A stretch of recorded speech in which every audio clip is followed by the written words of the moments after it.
Rita, but let me prioritize Mr. Alex. Mr. Alex, thank you very much for joining us. Please talk to us. You have 8 minutes. Work with your time. Thank you, Mr. Najawa. Yes, I'll work within the time frame. Thank you for the good work you're doing. I greet my fellow panelists, those on the comment section. I salute you. Viewers worldwide, of course, our enemies amongst us, I salute you too for taking out time from your busy schedule to hear the truth. For me, I want to start with Blinken. Blinken he represents the capitalist Western world that are exploiting Nigeria. For me, Blinken's visit is not ordinary. It's a selfish one. It has no good. These are the people that are happy to keep Nigeria in a third world country, Nigeria impoverished. We cannot blame other people for our problems, but these people are happy to see Nigeria the way it is. Like a bush, nothing is happening, no electricity, no basic amenities. They just enjoy it because the gold in Zamfara is going to France and going to Washington, and the crude oil in deltas is going to New Jersey, is going to New York, is going to Texas and everywhere. So they just want to keep the status quo antebellum. So it's a neo-colonial visit. It's an imperialistic visit. That is why we need intellectuals who knows international relations or political, relations to relate. You see, our ministers, our cabinet, they don't know squat. They don't know squat. It's been like that. They visit when there is something, when something is at stake. There is war between Palestine and Israel. It's being paused at some point. There's war between Russia and Ukraine. There's war in South Sudan. The pirates are doing their thing in the Sea of Yemen and the rest. Where is the next destination? Nigeria, of course, amongst the other countries. And now we have a president that don't even have that couldn't produce a certificate during elections. These are facts. President that have drug dealings in America with papers to prove it. A president that cannot express himself with simple and correct English for 1 hour without, gaffing. We have leadership that don't know the meaning of citizenship or protecting the image of your citizen or the interest of your nation at the international community. It's just a roller coaster. It was the same game with Obasanjo, the same game with good luck. It's just a continuous process, a continuous political machine. But in history, I've always learned that there is an end to everything. Everything that happens, there is an end. At the time, it was a Grecian empire. It was a Persian. It was a Roman. At the time, the Mamelukes and even the Turks were in charge. Everything came to a standstill. The wickedness in Nigeria will come to a standstill. Those foiling it from outside the country, in Washington, in Downing streets, in Brussels, they are going to lose their job. And this is why France is having a problem too, because countries are waking up in the Francophone, territory in Africa. Coming to the man that said Tinubu should not relocate FAAN or whatever. For me, Tinubu for me is just a write-off. He's just a write-off. Yeah, he's Nigerian, INEC elected or selected president, fine. But for me, it's a write-off. When you speak about leaders, you remind me of Kwame Nkrumah of Ghana. You remind me of Ahmed Ben Bella of Algeria, Abdel Nasser of Egypt. You remind me of Thomas Sankara. You remind me of even Domingo Ojukwu. Julius Nyerere of Tanzania, my dear brother. Thank you. You remind me of Modibo Keita. You also remind me of Nelson Mandela, Desmond Tutu. Yeah, these are leaders, not Ahmed Tinubu. Can you just see the break in transmission? Can you just see that nothing is going to work? The political echelon of Nigerian, government has been kidnapped by hoodlums, so to say. So for me, whether Tinubu relocates the whole Hausa people down to Lagos, those are infinitesimal matters. They don't matter to me. There is no. I just feel the whole thing need to go down. The constitution need to be brought down because nobody was consulted. Nigeria is not existing. It's a fraud. The amalgamation must be questioned. The civil war and the causes, remote and immediate causes, must be visited. Ojuku's speech must be visited. These are the history that was taken away from Nigerian curriculum must be addressed. You can't solve a problem by addressing the roof. You need the foundations. The Bible says, if the foundation be destroyed, what can the righteous do? In this case, if the Nigerian constitution is faulty, what can the citizens do? We tried through the NSAS protest. We tried through the obedient movement. Now we are trying through the social media, opposition force. There's nothing we can do. You cannot discuss Nigeria development without visiting amalgamation, without visiting Aburi Accord, the causes, immediate and remote causes of the civil war. You are just joking. You can't do it. They are not talking about the seaports littered around the country. The first, entry point of the first Europeans who came to Nigeria came through a port called Gelegele Seaport. They were Portuguese in Benin City here. You cannot develop without opening up all the seaports. You can't. You can't tell me that it's just going to be just one international seaport. No. So let me quickly dive to Edo State. Brothers and sisters, Edo State for me also is just a circuitous activities, a political trickle-down syndrome that is happening at the center. Those in Edo State also took advantage of the process. They turned themselves to mafians. You talk, they demolish your house. Suddenly your house is on government land. I swear for me was him and Obaseki. We have papers to prove it. They were among the Ponzi scheme that took place in the early 90s in the Dembende state. A scheme where you deposit some money, they will take to come after 3 months to collect like 300%. Guess what? They took people's money, shut down that scheme called Planware. Go and verify. Oshomole brought in Obaseki again in 2007 against the wish of the late Oba of Benin, but chiefs and prominent people went to beg before Obaseki was admitted into Oshomole's economic team. These are people that criminality is in their first set or go. Criminality, this is why there is a proliferation and osmosis of criminality in Edo State politics. A diffusion is everywhere, it's palpable. Edo State is like a mini village. What does it take to develop a land occupied by 3.5 million people? With all the billions, hundreds of millions of dollars. Allegedly, Edo State debt has jumped from 180 billion to almost 500 billion, and they are hiding it from the public. There is no landmark achievement. Renovation of Ogbemodia's projects. Paying teachers is not an achievement. Paying pensioners is not an achievement. What about our schools? What about reading materials? Those days I grew up seeing, in my primary school, you see textbooks from the library, property of the Bende State government, not for sale. Those are things done by Folonsho and Bruce Ali of blessed memory. Things done by Colonel Bermudia. The only two great people we've had in Edo State leadership. Obaseki, for me, he has no right to impose anybody on Edo people. We know that game. The end has come. Edo State is not Lagos. Edo State will never be Kogi State. Edo State will never be any other state. Edo is always unique. Edo State delivered Edo State for Peter Obi and the obedient movement. Those are very different. They are very unique. They are like the Greeks, very different species amongst others. They always stand against the status quo, putting their lives on the line. When we thought the guy Obaseki was a good person, we came out for him against the godfathers, against Tinubu himself, with all his billions. We came with a saying, "Do not be Lagos." We came all out. Buhari had no choice than to let it be free and fair. Anything that touches Edo State is the heartbeat of the nation. The nation may just collapse. That's why they are very careful with us. And let me warn Obaseki. Maybe you'll be the first ex-governor to be probed. Have that in mind. His ambition is dead on arrival. It can't happen. It can't. Mark it. It can't happen. It can happen in any other place, but in Edo State, you will see. From the royal house to the last person, everybody is waiting for them.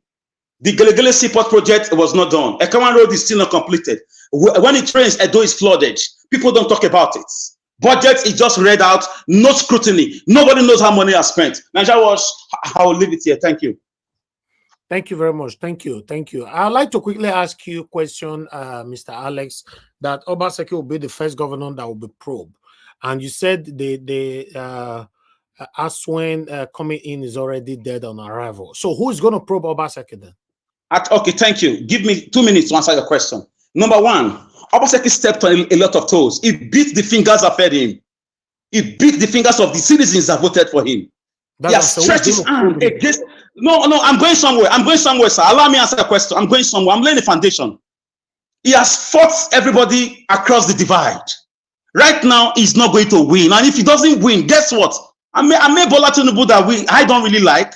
The first comment he made when he left, when he stole our mandate, was that he needed Edo State back. If APC wins Edo State, or if Labour wins Edo State, Obaseki is going to prison. Lucky Benedion matter is still pending with the EFCC because his father is a great man. So nobody's going to stand for this. But this guy. Are you aware that Senator Oshomole is in APC? Yes. Okay. Are you also aware, allegedly, I don't suppose to bring this on air, but I'll use the word allegedly, that Oshomole and Obaseki is backing Aswen Ighodalo to become the next governor of Edo State? Okay. Are you also aware that Edo people threw stones at Oshomole when he came to Ring Road to campaign for Tinubu? They chased him out with stones. They almost broke his head. Yes, I know. But what I'm saying now, this is a cross line. Allegedly, Oshomole is working for Aswen and is APC. Allegedly, allegedly, the people of Abia has already showed us how to deliver elections for governorship. It's not going to happen. When there is an overwhelming vote in Edo State, it's always a different ball game. Oshomole times 10 raised to power 10 equals to 1 million Oshomole. It cannot work because everybody, the hunger, the insecurity, the house demolitions, insulting of the palace. Everybody is coming out against the tide. Another question I would like to quickly ask you, Mr. Alex. Let's remove sentimentalism on this question. Amongst all the candidates that you are seeing right now, both from APC, Labour Party, PDP, and all that, please, can you mention just one without no sentiment you think that is currently better than Aswen Ighodalo? I think Ighodalo should be in prison for me because he was part of the Plan West scheme.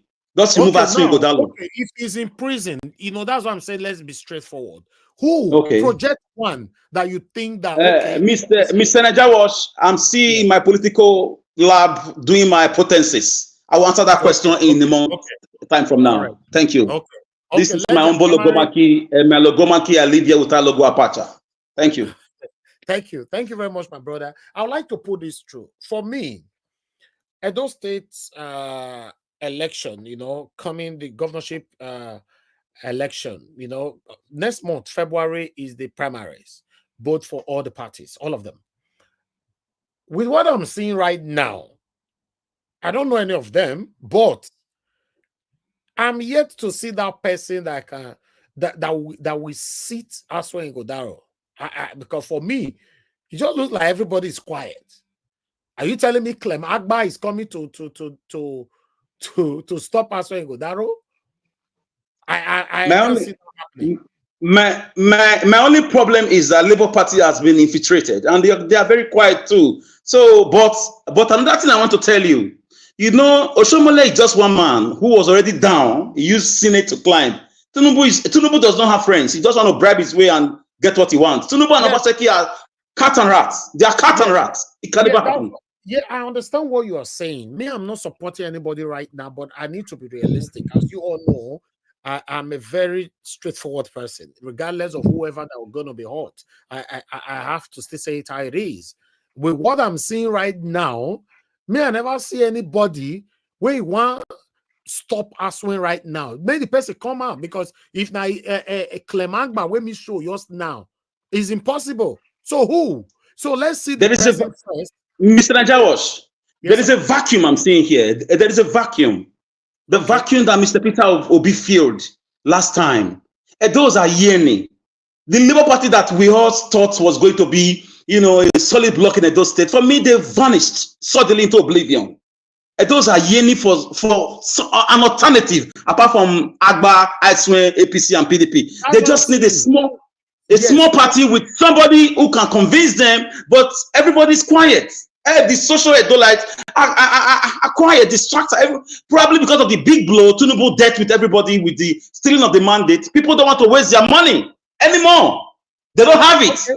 To be honest, my brother, like I said, I would, what I did for Mr. Peter Obi, I would never do it for anybody again in Nigeria. Although I can never say never, you never know. But I on this those states election, I'm not going to do it for anybody. I'm going to open the floor for everybody to use the platform to work, to campaign for themselves, speak for yourself. But what I'm seeing so far, I'm always going to delete Aswen out of the way with what I'm seeing so far.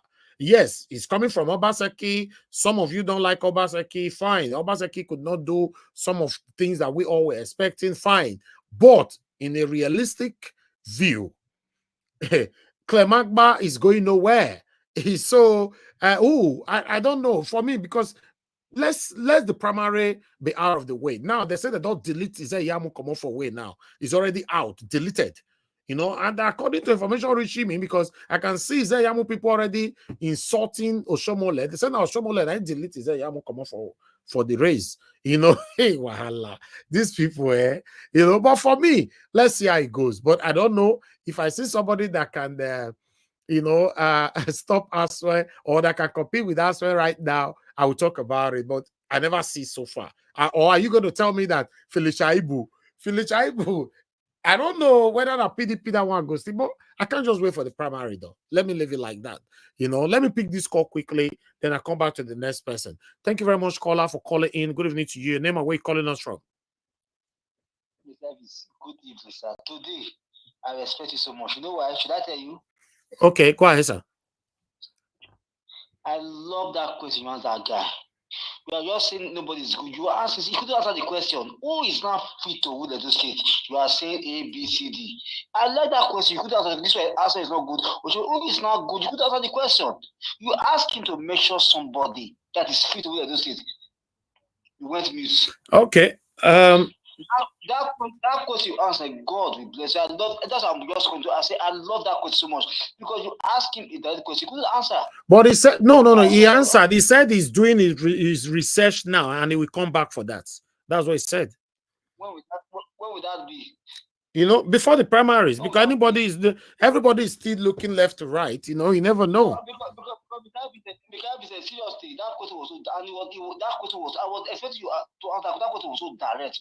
Who are you not supporting among others? You say you are going for you are going to. See, okay, me thank you. Okay, thank you, sir. Thank you, my brother. Thank you so much. Mother Irene, why you laugh? Finish me. Person they talk for food. Let me concentrate. I see your comment. He said, let me put it on the screen. He said, Mr. Elvis, leave this platform neutral for Edo election. Let us do the gbas as we like. Yes, that's what I'm going to do. Don't just worry. We can wait till I do for Peter Obi. I never see person who deserve him. The platform is neutral on this Edo election. So now where we go come here, just talk him as you like him. No more not fear, but no worry. Now so the platform. Say even me myself, the way I take carry Obaseki matter where election they come. Don't be so, they see the way they do now. They present with the apple for Nigeria, and they put Edo State this side, they fix them for inside. But then, I be now. So yes, of course, it's gonna be like that. Let me go on. We have couple of people in the backstage. Tiobala is back, on the backstage. But Tiobala, you are there. I cannot add you in now. When it gets to your time, I'll bring you in because the platform does full. When it gets to when you guys need to speak, then I'll swap. And I have Takuma with us, and again.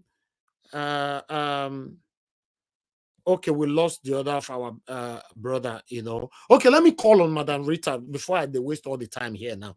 Before they come to say, okay, Madam Rita, thank you very much for your time with us. Good evening to you, ma. Please talk to us. 8 minutes.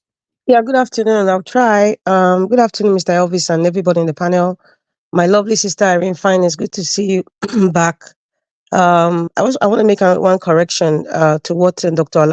Alexander Gomez said when he said that Abuja is for Hausas. With all due respect, sir, that's a wrong information.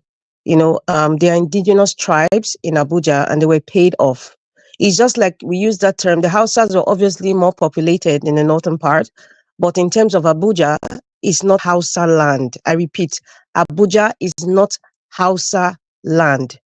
Going forward, you know, when I was listening to Senator Ali Ndume speaking, something came to my head. I don't know if you guys remember this Shakespeare's play. I think it's Henry the Fourth. It says, uneasy lies the head that wears a crown, or rather, heavy is the head that wears the crown. You know, and I think that speaks to the burden of leadership. In this case, Bola Ahmed Tinubu, the apparition in Aso Rock, there's no sort of burden of leadership. What is being played out here is some selfish choices shrouded under the umbrella of trying to be a leader. That's what I see. And, you know, moving some part of CBN or the FAA, you know, to Lagos and all that. Listen, it's just trying to create another alpha beta, for Christ's sake. It's not about, you know, what is being played out in Nigeria. To be truthful, Nigeria is divided along ethnic lines. Any decision you make, if you have two doors and you're an Igbo man and you go to door A, every other tribe in Nigeria will say, okay, the reason why you're going to door A is because you're an Igbo man, or because maybe your in-law is Igbo, or there's something attached to your ethnicity. That's the thinking cap of every Nigerian right now, because everybody's political sensitivity it's kind of extremely high. So, but the facts are the facts, and the facts are there, or rather, the truth is the truth. And the truth is, this person, this apparition in Aso Rock, whatever action is taking, is not for the benefit of the entire nation. It's not for even the benefits or even for the Yoruba people. Let us get that clear. The reason why I'm mentioning Yoruba, because I'm not tribal blind, so I say it the way it is. It's not even for the benefit of the Yoruba people, because there's some gullible ones that think that whatever Bola Ahmed Tinubu is doing, you know, in Aso Rock is not my brother. He's not. It's for himself. He's creating a systematic alpha beta. Now, when you see, you know, someone like Ali Ndume, you know, his countenance and how he presents himself and his sense of reasoning, it just shows the arrogance and the myopic mindset of the northern elites. For example, in Canada, when you talk about case processing center, it's in Sydney, in Nova Scotia. When you talk about processing of immigration document, it's not in Ottawa. It's not. It's in Sydney, Nova Scotia. Everybody knows that. And that's why when this guy was asking Ali Ndume, we're talking about administrative services. Abuja is too congested. He adamantly said, no, everything has to be there. It just shows you how boxed in their mindset is. It's like, I don't care. We must rule. We must set the pace, you know, even at the expense of our northern people. They don't care. It just, see, Ali Ndume is a messenger for the caliphate and the northern elites. That's what he came to display there. And he has told them what they've discussed already. If the apparition in Aso Rock doesn't stop moving all these places to Lagos, then we will see. He's a spokesman for them now. He's from Borno State. Now, did we see that some army people were attacked in Borno? He's a senator from Borno State. Why didn't he speak about that? Why didn't he speak about the Jos massacre? Why? So Nigeria, this is what it is. Let all of us who are Southerners don't feel that the actions that the apparition in Aso Rock is taking is to say, yes, now we did the South. That is braggart. That is so myopic to even think like that. It's not for the Southerners, for crying out loud. It's not. If we are really talking that, okay, let us see what he's doing for the South. Decentralize Apapa, Tinkan Island, decentralize it. Warri Port is there. River State, Calabar. I'm not Lagos Seaport needs to be discongested. I mean, we're talking about Anambra State, River State, Warri Seaport. I mean, they will not know that, okay, the congestion in Apapa will be reduced to more than 50%. How did Lagos even develop to this stage? How do you think it developed? Because everybody's importing and exporting, everything is centralized in Lagos. That's why you see a lot of business people. Let me tell you, if the ports were shifted to, let's say, Gelegele Seaport or even Rivers or Warri, more than 80% of the Igbos who are doing import business will leave Lagos, and we'll see how Lagos will develop. What are we talking about here? All those bridges and all that was because Lagos was the federal capital before. That's why you see some sort of big infrastructure per se. It was the seaports getting majority of the revenue, and then this apparition became governor, and then he turned it to Agbero land. So we keep overrating things that are not to be overrated. That Lagos is what, in the New York of Nigeria? Of course not. It's not. It's not. So this is where we are today. I'm not moved or about what this Ndume is saying. He's just telling you this is what they are doing. They are using us to play panya. Whatever the apparition Asurok wants to do. If you like, he even shift all the ports to Lagos. Those people that said, the ones in the northern elite that said Muslim ticket is good. The ones that made the deal and say it's Miloko. The ones that made the deal in the northern elite and say, okay, this man will be there because he signed the deal with them. They should stop crying wolf. They should stop disturbing Nigeria with their political greediness. We are not interested.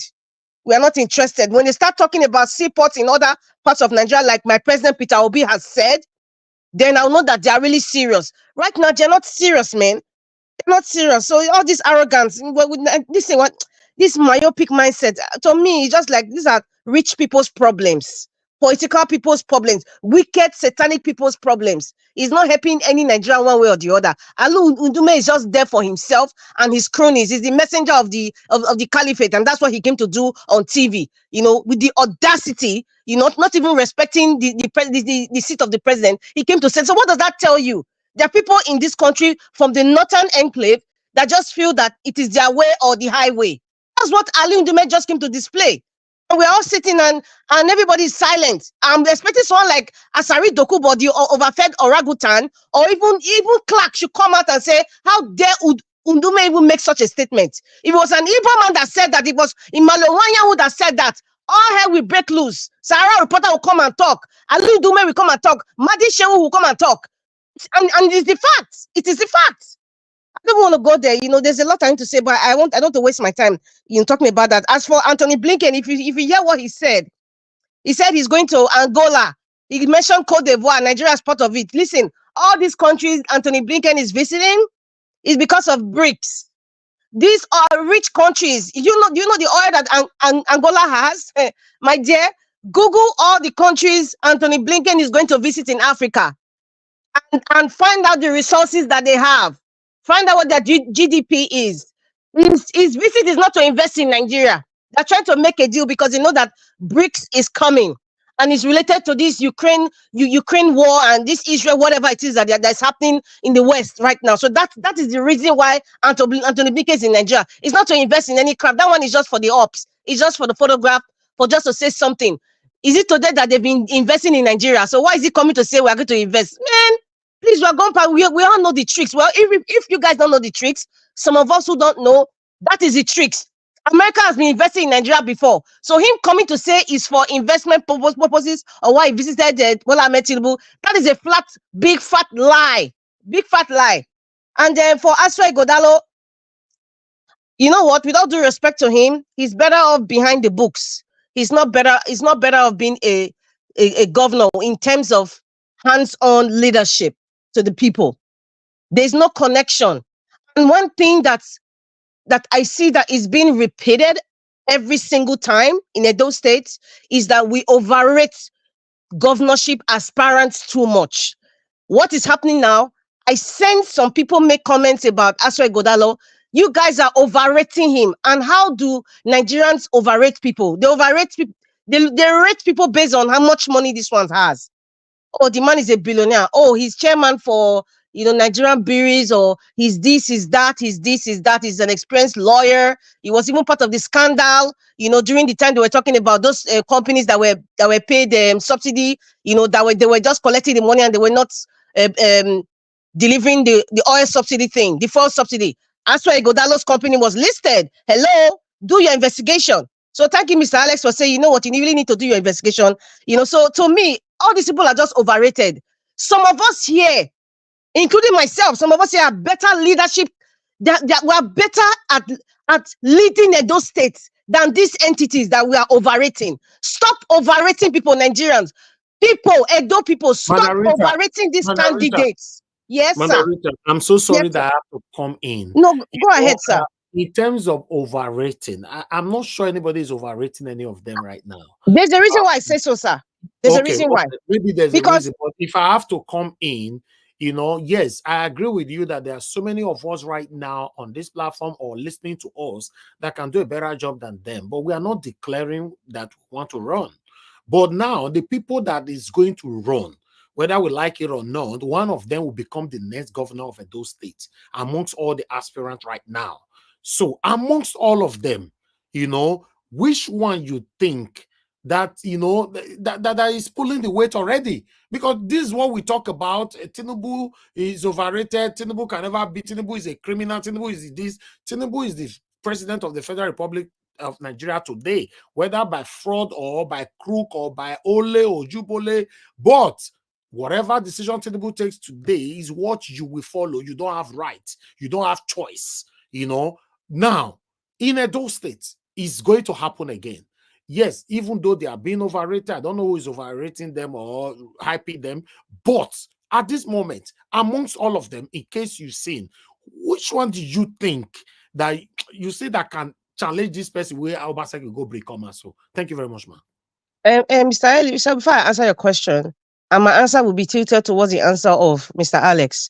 But one thing, when we're talking about overrating people, yes, Bola Ahmed, with all the people that were saying he was once governor of Lagos State, he was senator, he was this, he was overrated. Where are we today? Can he lead? No, because people overrated him being a governor that what? He developed Lagos. That was a blatant, fat, ugly lie. He didn't. Now he can't even handle Nigeria. So what does that tell you? His leadership skills was overrated. It's the same way Buhari's leadership skill was overrated. Now that people now knew it was Idiagbon that was particularly even being the leader, and Buhari was just the figurehead in the 80s. So it's the same thing I'm saying. These people that you think that they're so educated. Listen, being educated and being a leader, it goes hand in hand. Being connected to your people. In fact, leadership is a different thing entirely on its own. There's a spiritual and a physical aspect of leadership. So far, I understand what you're saying in terms of in the political space. These are the people we have. At the end of the day, we're going to pick one, right? Yes, we definitely have to pick somebody because Edo State needs a governor, right? But now these entities that have come to display themselves, we as people, what I'm trying to say, what I'm trying to deliver here to educate people now is get your litmus test on how you are going to rate these people to say, okay, I think this one will be the best. Number one, it shouldn't be because of tribe. Number two, it's not because it's not my brother. Number three, it's not because that the person has money. That should not be your parameter to select a leader. We have to start teaching people who to select. The person shouldn't have a criminal record, whether allegedly or not. Those are the things that we need to start. Mindset, you start changing people's mindset on the leaders that you will pick. Don't pick them based on the guy get money or he has more popularity. Can this person lead you? When Answering Godala was speaking, I was just seeing Obaseki speaking. If you go back to 2020 or even prior to 2015, it's almost the same way. And I am so disappointed with Answering Godala's experience, so-called experience. He went back down to the same old hag's tale of roads. Like seriously? It's 2024 and you're talking about roads, development of roads is like an antidote for you to be a leader. Like he couldn't even mention something that Obaseki he was doing to even improve. And there's one thing that he mentioned, it just blew my mind. Like, oh my God, he said, he's not even worried about the debt. You're not worried about the debt because you're not going to pay it from your pocket. After 4 years, you leave. Obaseki is going to leave, and he will leave the debt for who? Our great-grandchildren? Go back to Lagos or wherever it is that is going. So it's the same road, man. Don't people wake up. How you pick your leader should change. It's not by money. It's not by tribe. It's not by money or tribe. Or the guy knows Donald Trump, or he knows the biggest man or the caliphate. That's not how you pick your leader. Because at the end of the day, all these people that they know, any businesses that come, they will give their friends, not you. Change the way you rate your leaders. Change the way you select these leaders. Now, you go back to your question. I don't have an answer right now. I'm still in the same answer as what Mr. Alex said, because I cannot pick anyone. I don't really know them per se. Whatever they say and whatever I've read about them and the antecedents is how I'm going to judge. And of course, how I feel. And I see the body language and I see the people that they associate with. Come on, Peter Obi is a template for you people to use. Is a template. Have any of them come out to say, verify what I have done A, B, C, D? Can Aswe Igolado tell me I have done A, B, C, D legally? Is anything that is not right that is tied to my name? Can he say that? Nobody has asked him about his company that was listed as one of those that were collecting subsidy money. I think it was whether the first term of Buhari or the last term of Jonathan. I can't remember now. But Google is your friend. Do your research. The same thing with this man, Mr. Clem Agba. I really don't understand why he came on TV to complain or to talk about what. I'm kind of, I'm like, okay, he's come to say whether his name was not there or. I'm like, what's this man doing on TV? You come to talk about yourself or what? Anyway, that's just about that, and let me just, say what I need to say because I know my time is almost up. Okay, I'm just going to stop now. Let me just stop. Thank you. Yes, can I interject her, Mr. Najawash? You have just 30 seconds, please. People are waiting. Madam Rita, I'm not actually interjecting. I just want to thank you so much for pointing out the fact that the poverty mindset on Edo people, even those that live abroad, unfortunately, once they see somebody that have money, backed by another person that have money and power, they say it's Iceland. I'm not for anybody. I don't even like he's a Yamu with his closeness to Lucky Benedion. Edo people, the poverty mindset is just too much. No wonder Oshobole said, Mr. Alex, the reason why I will disagree with you once again, you can't blame the people right now. I'm saying whether you like it or not, or I like it or not, we are going to have a new governor this year. And the primaries will be taking place next month. And the election will be happening in September, if I'm not mistaken. So, all these things have been structured. My question is, amongst all of them, if you are not happy because anybody is worshiping anybody that have money, it's not even the contention right now. Who do you want the Edo people to go for? You use my platform to talk to the Edo people now. Who do you want? You cannot say the A is bad, B is bad, C is bad, but who? But you are just all of them. I cannot say for the fear of choosing who. I should not choose a criminal. So I'll give you my answer in about a month. Thank you. Okay, in a month, that's fine. Then come to Madam Rita. Madam Rita is saying that, okay, some of us is better than these people and all that. Yeah, but the same some of us are not competing right now. We are not contesting. We are not there. As long as we are not there, the people that are there, you are going to choose amongst them who will be your next governor of Edo State. That's what I'm saying. If we criticize all of them, Aswe Godaro, Clemagba, whatever, all of them is rubbish and all that. Who will be your next governor? That's what I'm saying. Let me put somebody else on the screen first. When you are ready to turn on your camera, then I'll bring you to the screen. Thank you very much, sir. Okay, let me. I have Mr. Chris on the phone. Mr. Chris, thank you very much, sir, for joining us again. Please, quickly. Okay, good evening, Mr. Najawash. Thank you for giving me the opportunity to contribute again. Mr. Najawash, in all honesty, I think as regards this Edo State election, it seems you are underrating yourself. You are underrating the power that Najawash media has. I'll quickly recall our memory back. The state's House of Assembly, they connived with the governor. They signed a bill to give 20% of Edo State land to the Fulanis. But in less than 48 hours, you used your channel to turn that thing. And that was how that bill ended. Yes. You did everything. People were mobilized. Say, Mr. Najawash, if you can do that in 48 hours, what made you feel that you cannot also change the narrative in this Edo State governorship race? I think instead of just waiting to see who is going to come, but I think with your power, the voice and the sincerity behind what you are doing, you can actually change the narrative. You can pick somebody, if not directly, but indirectly, you can look at the candidates by yourself. Because just like you said, eventually, if you fold your hands and you allow these bands of witches and vultures, any one of them that comes out in the primary, unfortunately, that one is going to be the next governor of the state. I think you are underrating yourself. I have to say no, Mr. Chris, I'm very happy you called back again to mention this.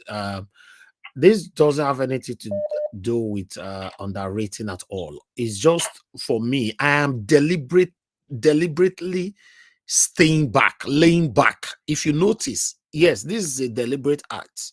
For me, you know, I don't want want to put myself for a reason. You know, I want to see what, because you know, when you know, you are not that appreciated. Thank God that, yeah, you are mentioning my works, that what I've done in the past, where you're not that appreciated and all that. It now looks like, you know, let the people do the job by themselves. The platform is here to showcase it. But for me, I'm not sure that anybody will feel benefit with what I do for Peter Obi Geisha, to be honest. I don't know. I can never say never. But the way it is right now, you know, what is it though people do? Some people are fighting for these people because of what they want to gain. You know, we see some of them are already fighting the Mibata and all that. They're already fighting because of what they want to gain. So for me, I'm not. No.